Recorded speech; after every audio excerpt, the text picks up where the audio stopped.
Hello students, today we are going to learn how to write introduction in IELTS writing task 1 in an easy way। ਅੱਜ ਦੀ ਇਸ video ਦੇ ਵਿੱਚ ਅਸੀਂ ਦੇਖਾਂਗੇ ਕਿ IELTS writing task 1 ਦੇ ਵਿੱਚ ਕਿਸ ਤਰ੍ਹਾਂ ਅਸੀਂ ਈਜ਼ੀ ਵੇ ਦੇ ਨਾਲ ਇੰਟਰੋਡਕਸ਼ਨ ਬਣਾ ਸਕਦੇ ਹਾਂ। ਇਸ ਤੋਂ ਪਹਿਲਾਂ ਸਾਨੂੰ ਇਹ ਸਮਝਣਾ ਜ਼ਰੂਰੀ ਹੈਗਾ ਕਿ IELTS ਦੇ ਵਿੱਚ ਜਿਹੜਾ ਸਾਡਾ ਰਾਈਟਿੰਗ ਮੋਡਿਊਲ ਹੈਗਾ ਉਸ ਦਾ ਪਰਪਸ ਕੀ ਹੈਗਾ ਆ, ਕਿਉਂ ਇਸ ਨੂੰ ਇਨਕਲੂਡ ਕੀਤਾ ਹੋਇਆ IELTS ਟੈਸਟ ਦੇ ਵਿੱਚ। ਫਸਟ ਅਗਰ ਆਪਾਂ IELTS ਦੀ ਪੂਰੀ ਵੀਡੀਓ ਵੀ ਦੇਖ ਸਕਦੇ ਹੋ ਤੁਸੀਂ ਮੇਰੀ, ਜਿਸ ਦੇ ਵਿੱਚ ਮੈਂ ਪੂਰਾ ਸਮਝਾਇਆ ਹੋਵੇ ਕਿ ਕੀ ਪਰਪਸ ਹੈਗਾ IELTS ਟੈਸਟ ਦਾ। ਅਗਰ ਆਪਾਂ ਪਾਰਟਿਕੂਲਰਲੀ ਰਾਈਟਿੰਗ ਮੋਡਿਊਲ ਦੀ ਗੱਲ ਕਰੀਏ ਤੇ ਰਾਈਟਿੰਗ ਮੋਡਿਊਲ ਦਾ ਜਿਹੜਾ ਪਰਪਸ ਹੈਗਾ ਆ ਉਹ ਇਹ ਹੈਗਾ ਕਿ ਚੈੱਕ ਕੀਤੀ ਜਾਵੇ ਤੁਹਾਡੀ ਐਫੀਸ਼ੀਐਂਸੀ ਕਿ ਕੈਨ ਯੂ ਰਾਈਟ, ਕਿ ਤੁਸੀਂ ਆਪਣੇ ਆਪ ਲਿਖ ਸਕਦੇ ਆ। ਇਸ ਚੀਜ਼ ਨੂੰ ਪਰਖਣ ਦੇ ਲਈ, ਇਸ ਚੀਜ਼ ਨੂੰ ਚੈੱਕ ਕਰਨ ਦੇ ਲਈ, ਤੁਹਾਡੀ ਐਫੀਸ਼ੀਐਂਸੀ ਨੂੰ ਚੈੱਕ ਕਰਨ ਦੇ ਲਈ ਤੁਹਾਨੂੰ ਰਾਈਟਿੰਗ ਟਾਸਕ 1 ਦਿੱਤਾ ਹੁੰਦਾ, ਜਿਸ ਦੇ ਵਿੱਚ ਇੱਕ ਪਿਕਚਰ ਹੁੰਦੀ ਹੈ ਜਿਸ ਦੀ ਇਨਫੋਰਮੇਸ਼ਨ ਨੂੰ ਤੁਸੀਂ ਆਪਣੀ ਸਮਝ ਦੇ ਅਕੋਰਡਿੰਗ ਚੇਂਜ ਕਰਨਾ ਹੁੰਦਾ। ਇਟ ਮੀਨਸ ਕਿ ਤੁਸੀਂ ਆਪਣੇ ਅਕੋਰਡਿੰਗ ਵੋਕੈਬਲਰੀ ਚੂਜ਼ ਕਰਨੀ, ਆਪਣੇ ਅਕੋਰਡਿੰਗ ਸੈਂਟੈਂਸ ਸਟਰਕਚਰਸ ਜਿਹੜੇ ਚੂਜ਼ ਕਰਨੇ ਆ। In the same way in the second task, in the task 2 you have to write on your own, you have to consider the ideas. ਤੁਸੀਂ ideas ਨੂੰ consider ਕਰਨਾ ਔਰ ਤੁਸੀਂ ਉਸ ਨੂੰ ਰਾਈਟ ਕਰਨਾ ਆ different vocabulary and different sentence structures use ਕਰਕੇ, ਤਾਂ ਕਿ ਤੁਹਾਨੂੰ ਚੈੱਕ ਕੀਤਾ ਜਾ ਸਕੇ ਕਿ how well you know writing, how well you know the English sentence structures. So ਇਹ ਸਾਰਾ ਪਰਪਸ ਹੈਗਾ IELTS ਰਾਈਟਿੰਗ ਟਾਸਕ 1 ਜਾਂ ਟਾਸਕ 2 ਦਾ। ਇਸ ਵੀਡੀਓ 'ਚ ਆਪਾਂ ਕਰਾਂਗੇ ਗੱਲ ਟਾਸਕ 1 ਦੀ ਇੰਟਰੋਡਕਸ਼ਨ ਦੀ। ਇਹ ਵੀਡੀਓ ਦੇ ਵਿੱਚ ਮੈਂ ਕੋਈ ਐਡਵਾਂਸ ਵੇ ਨਹੀਂ ਸਿਖਾਉਣਾ ਹੈਗਾ ਤੁਹਾਨੂੰ ਕਿ ਕਿਸ ਤਰ੍ਹਾਂ ਤੁਸੀਂ ਐਡਵਾਂਸ ਵੇ ਦੇ ਨਾਲ ਇੱਕ ਇਫੈਕਟਿਵ ਇੰਟਰੋਡਕਸ਼ਨ ਬਣਾ ਸਕਦੇ ਆ। ਸਪੈਸ਼ਲ ਹੋਊਗੀ ਵੀਡੀਓਜ਼ ਜਿਹੜੇ ਜ਼ਿਆਦਾ ਬਿਗਨਰਸ ਹੈਗੇ, ਜਿਨ੍ਹਾਂ ਨੂੰ ਬਿਗਨਿੰਗ ਦੇ ਵਿੱਚ ਇੰਟਰੋਡਕਸ਼ਨ ਬਣਾਉਣ ਦੇ ਵਿੱਚ ਪ੍ਰੋਬਲਮ ਆਉਂਦੀ ਹੈ। ਬਿਗਨਿੰਗ ਦੇ ਵਿੱਚ ਜ਼ਿਆਦਾਤਰ ਸਟੂਡੈਂਟ ਕੋਸ਼ਿਸ਼ ਕਰਦੇ ਆ ਕਿ ਜੋ ਐਗਜ਼ਾਮੀਨਰ ਨੇ ਸਾਨੂੰ ਇੰਟਰੋਡਕਸ਼ਨ ਦਿੱਤੀ ਹੁੰਦੀ ਉਸ ਨੂੰ ਕਾਪੀ ਕਰ ਲਿਆ ਜਾਵੇ। ਹਾਲਾਂਕਿ ਜ਼ਿਆਦਾਤਰ ਟੀਚਰਸ ਔਰ ਸੈਂਟਰਸ ਦੇ ਵਿੱਚ ਵੀ ਇਹੀ ਦੱਸਿਆ ਜਾਂਦਾ ਕਿ ਤੁਸੀਂ ਇੰਟਰੋਡਕਸ਼ਨ ਨੂੰ ਕਾਪੀ ਨਹੀਂ ਕਰਨਾ ਹੈਗਾ, ਜਦ ਕਿ ਆਪਣੇ ਵਰਡਸ ਚੂਜ਼ ਕਰਕੇ ਉਹਨਾਂ ਨੂੰ ਜਿਹੜਾ ਹੈ ਡਿਫਰੈਂਟ ਤਰੀਕੇ ਦੇ ਨਾਲ ਲਿਖਣਾ ਹੈਗਾ। ਬਟ ਫਿਰ ਵੀ ਬਿਗਨਰਸ ਨੂੰ ਪ੍ਰੋਬਲਮ ਆਉਂਦੀ ਹੈ ਇੰਟਰੋਡਕਸ਼ਨ ਦੇ ਵਿੱਚ। ਹੋਪ ਕਿ ਇਸ ਵੀਡੀਓ ਤੋਂ ਬਾਅਦ ਦੇ ਵਿੱਚ ਉਹਨਾਂ ਨੂੰ ਥੋੜ੍ਹਾ ਈਜ਼ੀ ਹੋ ਜਾਊਗਾ ਇੰਟਰੋਡਕਸ਼ਨ ਬਣਾਉਣਾ। So let's get started. So ਜਦੋਂ ਵੀ ਤੁਹਾਨੂੰ ਕੋਈ ਚਾਰਟ ਮਿਲਦਾ ਹੈ, ਸਭ ਤੋਂ ਪਹਿਲਾਂ ਅਸੀਂ ਚਾਰਟ ਨੂੰ ਡਿਫਰੈਂਸ਼ੀਏਟ ਕਰਨਾ between static and dynamic charts. Dynamic versus static chart ਕੀ ਹੈਗੇ ਤੁਸੀਂ ਦੂਸਰੀ ਵੀਡੀਓ ਦੇਖ ਸਕਦੇ ਹੋ, ਜਿਸ ਦੇ ਵਿੱਚ ਮੈਂ ਕਲੀਅਰਲੀ ਐਕਸਪਲੇਨ ਕੀਤਾ ਕਿ what is a dynamic and what is a static chart, ਉਹਨਾਂ ਦੇ ਵਿੱਚ ਡਿਫਰੈਂਸ ਕੀ ਹੈਗਾ। ਇਹਦਾ ਕਾਰਨ ਇਹ ਹੈਗਾ ਕਿਉਂਕਿ ਜ਼ਿਆਦਾਤਰ ਸਟੂਡੈਂਟਸ ਕਨਫਿਊਜ਼ ਸਿਰਫ ਇਸ ਚੀਜ਼ ਰਹਿੰਦੇ ਆ ਕਿ ਬਾਰ ਚਾਰਟ ਅਲੱਗ ਆ, ਪਾਈ ਚਾਰਟ ਅਲੱਗ ਹੈਗਾ, ਟੇਬਲ ਚਾਰਟ ਅਲੱਗ ਆ, ਔਰ ਇਹ ਡਿਫਰੈਂਟ ਤਰੀਕੇ ਨਾਲ ਇਹਨਾਂ ਦੀ ਇੰਟਰੋਡਕਸ਼ਨ ਕਿਵੇਂ ਬਣਾਈ ਜਾਵੇ। ਐਕਚੁਅਲ 'ਚ ਜਦੋਂ ਤੁਸੀਂ ਇਹਨਾਂ ਦੋਨੋਂ ਚਾਰਟਸ ਨੂੰ ਡਿਫਰੈਂਸ਼ੀਏਟ ਕਰਨਾ ਸਿੱਖ ਜਾਓਗੇ ਕਿ ਕਿਹੜਾ ਇਹਨਾਂ ਵਿੱਚੋਂ ਸਟੈਟਿਕ ਆ ਕਿਹੜਾ ਡਾਇਨਾਮਿਕ ਆ, ਦੋ ਕੈਟੇਗਰੀਜ਼ ਦੇ ਨਾਲ ਹੀ ਤੁਹਾਨੂੰ ਈਜ਼ੀ ਹੋ ਜਾਊਗਾ ਇੰਟਰੋਡਕਸ਼ਨ ਬਣਾਉਣ ਦੇ ਵਿੱਚ। ਸੋ ਸਟਾਰਟ ਕਰਦੇ ਹਾਂ ਕਿ ਕਿਹੜਾ ਸਾਡੇ ਕੋਲ ਸਟਰਕਚਰ ਹੈਗਾ ਜਿਹੜਾ ਅਸੀਂ ਇਸ ਵੀਡੀਓ ਦੇ ਵਿੱਚ ਫੋਲੋ ਕਰਨਾ। ਸਭ ਤੋਂ ਪਹਿਲਾਂ ਅਸੀਂ ਇੱਕ ਸਟਰਕਚਰ ਦੇਖਦੇ ਹਾਂ। ਸਟਰਕਚਰ ਸਾਡੇ ਕੋਲ ਤੁਸੀਂ ਦੇਖ ਸਕਦੇ ਹਾਂ ਲੈਫਟ ਸਾਈਡ 'ਤੇ ਵੀ ਕੈਨ ਸੇ ਹੇਅਰ। ਅਸੀਂ ਜਿਹੜਾ ਇੱਥੇ ਲਿਖਿਆ ਹੋਇਆ ਕੀ ਹੈਗਾ ਸਟਰਕਚਰ ਦ ਪਲੱਸ ਅਸੀਂ ਲਿਖਿਆ ਹੋਇਆ ਚਾਰਟ ਟਾਈਪ। ਚਾਰਟ ਟਾਈਪ ਤੋਂ ਅੱਗੇ ਆਪਾਂ ਲਿਖਿਆ ਹੋਇਆ main verb, and main verb ਤੋਂ ਅੱਗੇ ਲਿਖਿਆ ਹੋਇਆ ਅਸੀਂ ਸਬਜੈਕਟ ਵਿਦ ਡਿਟੇਲ। ਉਸ ਤੋਂ ਬਾਅਦ ਅਸੀਂ ਲੋਕੇਸ਼ਨ ਐਂਡ ਟਾਈਮ ਪੀਰੀਅਡ। ਸੋ ਇਹ ਤਾਂ ਸਾਡਾ ਹੈਗਾ ਬੇਸਿਕ ਸਟਰਕਚਰ, ਜਿਹਦੇ ਅਕੋਰਡਿੰਗ ਅਸੀਂ ਇਨਫੋਰਮੇਸ਼ਨ ਨੂੰ ਜਿਹੜਾ ਚੇਂਜ ਕਰਨਾ। ਇਹ ਸਟਰਕਚਰ ਤੁਸੀਂ ਲਿਖ ਲੈਣਾ ਹੈਗਾ। ਚਾਰਟ ਟਾਈਪ ਦੇ ਵਿੱਚ ਅਗਰ ਆਪਾਂ ਇਹਨੂੰ ਐਕਸਪਲੇਨ ਨੈਕਸਟ ਕਰੀਏ ਤਾਂ ਕੀ ਹੈਗਾ ਕਿ ਦ ਜਿਹੜਾ ਸਾਡਾ ਤਕਰੀਬਨ ਹਰ ਇੱਕ ਚਾਰਟ ਦੇ ਵਿੱਚ ਯੂਜ਼ ਹੋਣਾ। ਉਸ ਤੋਂ ਬਾਅਦ ਸਾਡਾ ਲਿਖਿਆ ਹੋਇਆ ਚਾਰਟ ਟਾਈਪ। ਚਾਰਟ ਟਾਈਪ ਕੀ ਹੈਗੀ ਆ, ਜਿਹੜੀ ਤਾਂ ਹੈਗੀ ਹੈ ਡਾਇਨਾਮਿਕ ਵਰਸਸ ਸਟੈਟਿਕ, ਉਹ ਤਾਂ ਹੈਗੀ ਹੈ ਚਾਰਟ ਦੀ ਕੈਟੇਗਰੀ, ਔਰ ਉਸ ਕੈਟੇਗਰੀ ਦੇ ਵਿੱਚ ਸਾਡੇ ਕੋਲ ਬਾਰ ਚਾਰਟ ਵੀ ਆ ਸਕਦਾ, ਟੇਬਲ ਵੀ ਆ ਸਕਦਾ, ਲਾਈਨ ਵੀ ਆ ਸਕਦਾ, ਔਰ ਇਸੇ ਤਰ੍ਹਾਂ ਸਟੈਟਿਕ ਦੇ ਵਿੱਚ ਸਾਡੇ ਕੋਲ ਬਾਰ ਵੀ ਹੋ ਸਕਦਾ ਆ, ਪਾਈ ਚਾਰਟ ਵੀ ਹੋ ਸਕਦਾ। ਉਹ ਤਾਂ ਹੈਗੀਆਂ ਦੋ ਕੈਟੇਗਰੀਜ਼। ਚਾਰਟ ਟਾਈਪ ਦਾ ਇੱਥੇ ਮਤਲਬ ਹੈਗਾ ਚਾਰਟ ਦਾ ਨੇਮ ਕੀ ਹੈਗਾ। ਚਾਰਟ ਦਾ ਨੇਮ ਤੁਸੀਂ ਆਇਡੈਂਟੀਫਾਈ ਕਰਨਾ whether it is a pie chart, table or it's a line chart. ਇਹ ਤਾਂ ਹੈਗੀ ਸਾਡੀ ਚਾਰਟ ਟਾਈਪ। ਇੱਥੇ ਤੁਸੀਂ ਨਾਮਸ ਨੂੰ ਜਿਹੜਾ ਹੈ ਡਿਸਕ੍ਰਾਈਬ ਕਰਨਾ। ਉਸ ਤੋਂ ਅੱਗੇ ਆਪਾਂ ਲਿਖਿਆ ਹੋਇਆ ਮੇਨ ਵਰਬ।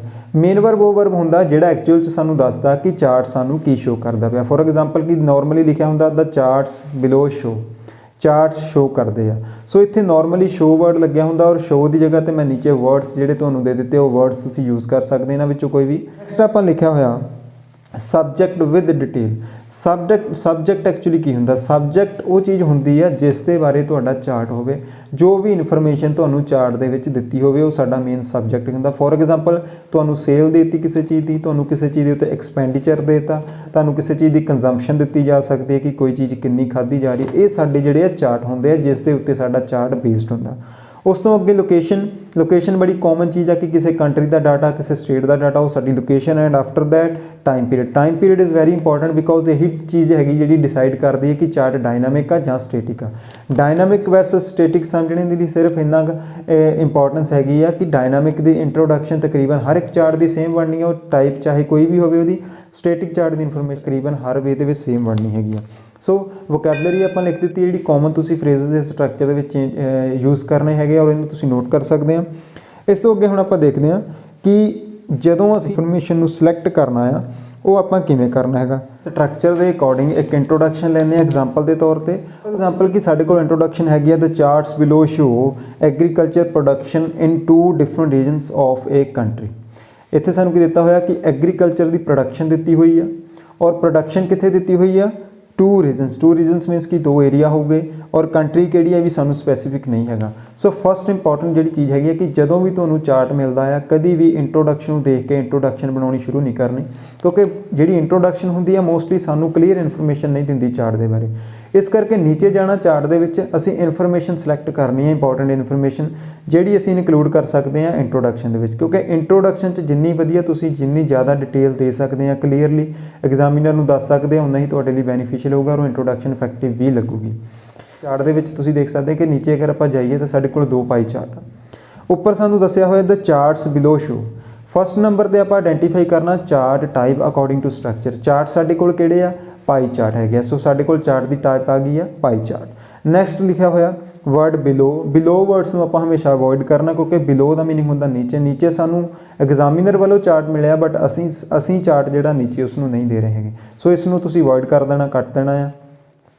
उस तो अगे लिखा होया शो साडा हैगा मेन वर्ब जो दसदा पिया सानूं कि चार्ट की शो करदा। सो शो दे लई मैं अलग-अलग वर्ड्स तुहानूं पहलां ही दस दित्ते आ, उन्हां नूं तुसीं किसी नूं भी यूज़ कर सकते हैं। इत्थे ख्याल ये रखना कि अगर तुहाडा सबजैक्ट सिंगुलर है तो तुसीं उहदे नाल एस और ईएस लाउणा। फॉर एग्जाम्पल अगर तुहाडा चार्ट सिंगुलर है तो तुसीं वर्ब दी फॉर्म दे नाल जो साडा मेन वर्ब है एस और ईएस उहदे नाल यूज़ करना हैगा। तो अगे लिखा होया एग्रीकल्चर प्रोडक्शन। एग्रीकल्चर प्रोडक्शन की है मेन वर्ब तो इमीडिएट बाद आउण वाली चीज़ जिहड़ी है साडा सबजैक्ट हुंदी है। सो इत्थे साडी सबजैक्ट हैगी एग्रीकल्चर प्रोडक्शन, बट किहड़ी एग्रीकल्चर प्रोडक्शन क्लीयर नहीं करदी पई इंट्रोडक्शन। इस करके सानूं अगर नीचे चार्ट दे विच जाना पै रहा तो तुसीं नीचे चार्ट 'च देख सकते हैं एग्रीकल्चर प्रोडक्शन दे सानूं किहड़ी प्रोडक्शन दित्ती है। वैजीटेबल्स की प्रोडक्शन दित्ती हुई है, डेयरी प्रोडक्ट्स की हैगी है, मीट की हैगी है एंड ग्रेन्स की हैगी है।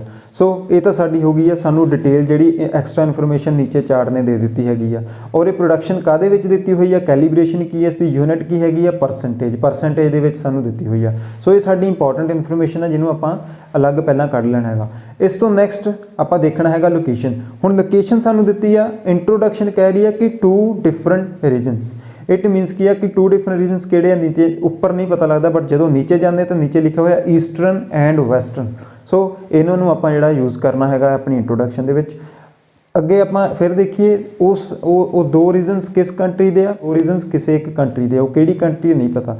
जदों तुहानूं कोई भी पर्टिकुलर कंट्री नहीं दित्ती हैगी, इदां लिखिआ कि ए जां एन ए कंट्री, तुसीं फिर लिख सकते हैं कोई स्पैसीफिक नेशन या फिर पर्टिकुलर नेशन, क्यों कंट्री नूं आपां चेंज कर सकते हैं नेशन दे विच।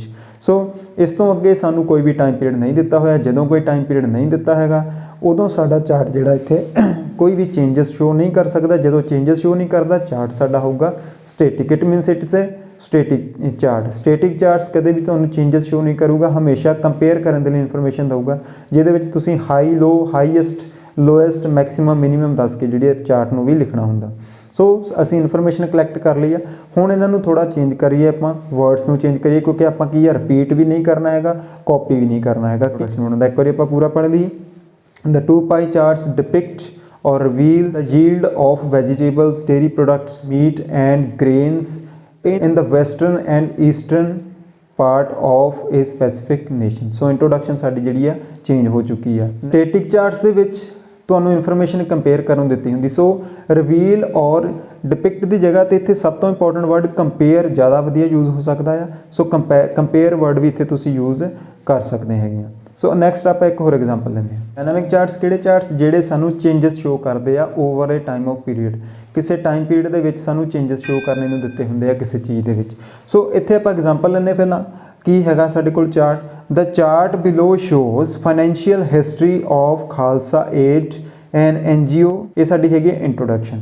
ਕੀ ਹੈ ਖਾਲਸਾ ਏਡ, ਇੱਕ NGO ਆ, ਫੇਮਸ NGO ਤੁਸੀਂ ਵੀਰਾ ਜਾਣਦੇ ਆ, ਉਸ ਦੀ ਸਾਨੂੰ ਫਾਈਨੈਂਸ਼ੀਅਲ ਹਿਸਟਰੀ ਦੱਸੀ ਹੋਈ ਆ। ਹੁਣ ਇੰਟਰੋਡਕਸ਼ਨ ਸਾਨੂੰ ਸਾਰਾ ਕੁਝ ਕਲੀਅਰ ਨਹੀਂ ਦੱਸਦੀ ਵੀ ਫਾਈਨੈਂਸ਼ੀਅਲ ਹਿਸਟਰੀ, ਬਹੁਤ ਸਾਰੇ ਸਟੂਡੈਂਟ ਤਾਂ ਇਸ ਵਰਡ ਨੂੰ ਦੇਖ ਕੇ ਕਨਫਿਊਜ਼ ਹੋ ਗਏ, financial history what does it mean, ਕਿ ਇਹਦਾ ਮੀਨਿੰਗ ਕੀ ਹੈਗਾ। ਸੋ ਨੀਚੇ ਸਾਨੂੰ ਅਗੇਨ ਚਾਰਟ ਦੇ ਵਿੱਚ ਜਾਣਾ ਪੈਣਾ। ਹੁਣ ਦੇਖੋ ਕਿ ਇੰਟਰੋ ਦੇ ਵਿੱਚ ਸਾਨੂੰ ਕੋਈ ਟਾਈਮ ਪੀਰੀਅਡ ਵੀ ਨਹੀਂ ਦਿੱਤਾ ਹੈਗਾ, ਬਟ ਜਦੋਂ ਆਪਾਂ ਨੀਚੇ ਚਾਰਟ 'ਚ ਜਾਵਾਂਗੇ ਸਾਨੂੰ ਐਕਸਟਰਾ ਇਨਫੋਰਮੇਸ਼ਨ ਜਿਹੜੀ ਕਲੈਕਟ ਕਰਨੇ ਨੂੰ ਮਿਲ ਜਾਣੀ ਆ। ਸੋ ਨੀਚੇ ਅਗਰ ਆਪਾਂ ਚਾਰਟ ਦੇ ਵਿੱਚ ਜਾਂਦੇ ਹਾਂ ਤਾਂ ਤੁਸੀਂ ਦੇਖ ਸਕਦੇ ਹਾਂ ਕਿ ਸਾਨੂੰ ਜਿਹੜੀ ਹੈ ਖਾਲਸਾ ਏਡ ਦੀ ਇਨਕਮ ਦਿੱਤੀ ਹੋਈ ਹੈ ਪਲੱਸ ਸਪੈਂਡਿੰਗ ਦਿੱਤੀ ਹੋਈ ਹੈ। ਡਾਰਕ ਦੇ ਵਿੱਚ ਸਾਡੇ ਕੋਲ ਇਨਕਮ ਹੈਗੀ ਆ, ਔਰ ਜੋ ਲਾਈਟ ਕਲਰ ਹੈਗਾ ਉਸ ਦੇ ਵਿੱਚ ਸਾਡੇ ਕੋਲ ਸਪੈਂਡਿੰਗ ਹੈਗੀ ਆ। ਇਹ ਤਾਂ ਹੈਗਾ ਸਾਡਾ ਬੇਸਿਕ ਚੀਜ਼। ਜਿਹੜੀ ਫਾਈਨੈਂਸ਼ੀਅਲ ਹਿਸਟਰੀ ਉਹ ਸਾਡੀ ਕਲੀਅਰ ਹੋ ਗਈ ਕਿ ਫਾਈਨੈਂਸ਼ੀਅਲ ਹਿਸਟਰੀ ਮੀਨਸ ਕੀ ਆ, ਇਨਕਮ ਐਂਡ ਸਪੈਂਡਿੰਗ, ਮੀਨਸ ਕਿ ਖਰਚਾ ਕਿੰਨਾ ਔਰ ਉਹਨਾਂ ਨੂੰ ਪੈਸਾ ਜਿਹੜਾ ਆ ਰਿਹਾ ਉਹ ਕਿੰਨਾ। ਹੁਣ ਨਾਲ ਦੀ ਨਾਲ ਅਗਰ ਆਪਾਂ ਇਹਦੀ ਕੈਲੀਬ੍ਰੇਸ਼ਨ ਦੇਖੀਏ ਤਾਂ ਵਰਟੀਕਲ ਲਾਈਨ ਦੇ ਵਿੱਚ ਸਾਨੂੰ ਦਿੱਤਾ ਹੋਇਆ ਇਨ ਪਾਊਂਡਸ ਦੇ ਵਿੱਚ ਸਾਨੂੰ ਇਹ ਸਾਰਾ ਕੁਝ ਦਿੱਤਾ ਹੋਇਆ ਆ। ਸੋ ਇਹ ਵੀ ਸਾਡੇ ਕੋਲ ਐਕਸਟਰਾ ਇਨਫੋਰਮੇਸ਼ਨ ਮੀਨਸ ਕੀ ਹੈ, ਇਨਕਮ ਜਾਂ ਫਿਰ ਸਪੈਂਡਿੰਗ ਸਾਨੂੰ ਕਾਹਦੇ ਵਿੱਚ ਦਿੱਤੀ ਹੈ, ਇਨ ਪਾਊਂਡਸ ਦਿੱਤੀ ਹੈ। ਸੋ ਇਹ ਸਾਰੀ ਇੰਪੋਰਟੈਂਟ ਇਨਫੋਰਮੇਸ਼ਨ ਆ। ਉਸ ਤੋਂ ਇਲਾਵਾ ਸਾਨੂੰ ਬਿਗਨਿੰਗ ਦੇ ਵਿੱਚ ਇੰਟਰੋਡਕਸ਼ਨ ਦੇ ਵਿੱਚ ਕੋਈ ਟਾਈਮ ਪੀਰੀਅਡ ਨਹੀਂ ਦਿੱਤਾ, ਬਟ ਜਦੋਂ ਆਪਾਂ ਨੀਚੇ ਜਾਂਦੇ ਹਾਂ ਤਾਂ ਤੁਸੀਂ ਦੇਖ ਸਕਦੇ ਹਾਂ ਕਿ ਮਾਰਚ 2014 ਤੋਂ ਲੈ ਕੇ ਮਾਰਚ 2018। ਹੁਣ ਇਸ ਦੇ ਵਿੱਚ ਮਾਰਚ ਕਿਉਂ ਦਿੱਤਾ ਹੈ, ਕਿਉਂਕਿ ਪੈਸੇ ਦੀ ਗੱਲ ਆ, ਔਰ ਮੋਸਟਲੀ ਪੈਸੇ ਦੀ ਗੱਲ ਫਾਈਨੈਂਸ਼ੀਅਲ ਈਅਰ ਦੇ ਵਿੱਚ ਹੁੰਦੀ ਆ, ਜੋ ਕਿ ਸਾਡੀ ਅਗਰ ਕੰਟਰੀ ਦੇ ਵਿੱਚ ਗੱਲ ਕਰੀਏ ਤੇ ਮਾਰਚ ਤੋਂ ਲੈ ਕੇ ਮਾਰਚ ਜਾਂ ਫਿਰ ਇਸ ਤਰ੍ਹਾਂ ਸਾਡਾ ਜਿਹੜਾ ਇਹ ਚੱਲਦਾ ਹੈਗਾ। ਸੋ ਫਾਈਨੈਂਸ਼ੀਅਲ ਈਅਰ ਦਿੱਤਾ, ਇਸ ਕਰਕੇ ਮਾਰਚ ਤੋਂ ਸਟਾਰਟ ਹੋ ਰਿਹਾ। Income and expenditure of a well known ਜਾਂ well recognised NGO named Khalsa Aid from March 2014 to March 2018। ਸੋ ਇਸ ਤਰ੍ਹਾਂ ਅਸੀਂ ਕਾਫੀ ਇਨਫੋਰਮੇਸ਼ਨ ਜਿਹੜੀ ਆ ਨੀਚੇ ਤੋਂ ਆ ਕੇ ਜਦੋਂ ਚਾਰਟ ਤੋਂ ਵਿੱਚੋਂ ਕਲੈਕਟ ਕਰ ਸਕਦੇ ਹਾਂ। ਸੋ ਕਿੱਦਾਂ ਕਨਵਰਟ ਕਰਨਾ ਸੀ, ਦ ਚਾਰਟ ਦੀ ਜਗ੍ਹਾ ਤੇ ਆਪਾਂ ਲਿਖ ਦਾਂਗੇ ਬਾਰ ਚਾਰਟ, ਸ਼ੋ ਦੀ ਜਗ੍ਹਾ ਤੇ ਅਸੀਂ ਕੋਈ ਵੀ ਮੇਨ ਵਰਬ ਯੂਜ਼ ਕਰ ਸਕਦੇ। ਫਾਈਨੈਂਸ਼ੀਅਲ ਹਿਸਟਰੀ ਦਾ ਮੀਨਿੰਗ ਸੀਗਾ ਇਨਕਮ ਵਰਸਸ ਐਕਸਪੈਂਡੀਚਰ, ਸਪੈਂਡਿੰਗ ਦੀ ਜਗ੍ਹਾ ਆਪਾਂ ਐਕਸਪੈਂਡੀਚਰ ਨੂੰ ਯੂਜ਼ ਕਰ ਸਕਦੇ ਹਾਂ। ਖਾਲਸਾ ਏਡ ਇੱਕ NGO ਆ ਤੇ ਇਹਦੇ ਨਾਲ ਆਪਾਂ ਇੱਕ ਐਡਜੈਕਟਿਵ ਲਗਾ ਕੇ ਇਹਨੂੰ ਇਫੈਕਟਿਵ ਕਰ ਸਕਦੇ ਹਾਂ। Well recognised Khalsa Aid, well recognised NGO named Khalsa Aid. Next ਆਪਾਂ ਲਿਖ ਦਾਂਗੇ time period from March 2014 to March 2018।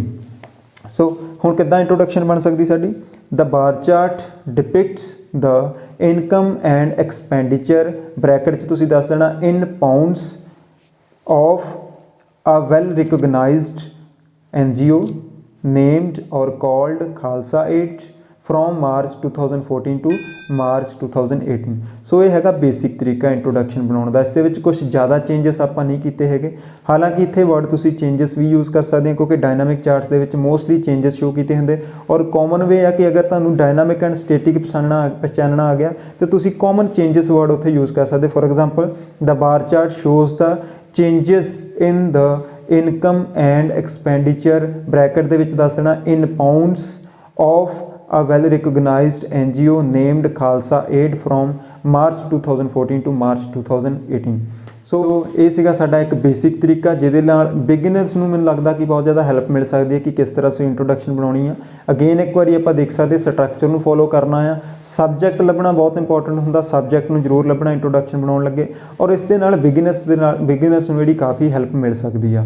ਔਰ ਹੋਪ ਕਿ ਅਗਰ ਤੁਹਾਨੂੰ ਸਮਝ ਲੱਗਾ ਤਾਂ ਨੀਚੇ ਮੈਨੂੰ ਵੀਡੀਓ ਨੂੰ ਲਾਈਕ ਕਰਕੇ ਦੱਸਿਓ ਜ਼ਰੂਰ ਕਿ ਤੁਹਾਨੂੰ ਚੰਗੀ ਲੱਗੀ ਹੈ ਵੀਡੀਓ।